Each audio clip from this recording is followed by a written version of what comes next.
আসসালামু আলাইকুম ভাই ব্রাদার, কী অবস্থা, কেমন আছেন সবাই? জীবনের প্রতিটা ক্ষেত্রে প্রতিটা মুহূর্তে আপনার আত্মীয় স্বজন, ভাই ব্রাদার, কাছের মানুষজন সবাই আপনাকে বলবে একটা কথা, বারবার বলবে, সেটা হচ্ছে মানিয়ে নিতে শিখো, মানিয়ে নিতে শিখো।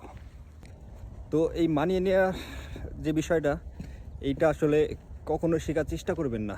শেখার চেষ্টা করবেন না বলতে কিছু কিছু ক্ষেত্রে অবশ্যই মানিয়ে নিতে হবে, তবে সব ক্ষেত্রে না।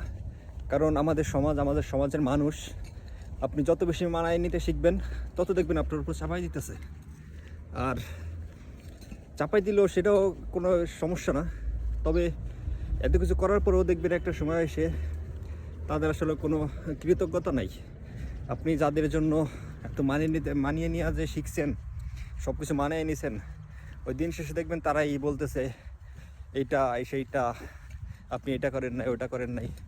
তো এই জন্য মানিয়ে নিতে হবে কিছু কিছু ক্ষেত্রে, তবে সব ক্ষেত্রে না। এই মানিয়ে নেওয়ার যত বেশি শিখবেন আপনি, দেখবেন মানুষ, আপনার আশেপাশের মানুষ, আপনার সমাজ ততই আপনার উপরে সব কিছু চাপাই দিতেছে। এই জন্য কিছু কিছু ক্ষেত্রে বাদে ম্যাক্সিমাম ক্ষেত্রগুলোতেই মানিয়ে নেওয়াটা শিখবেন না।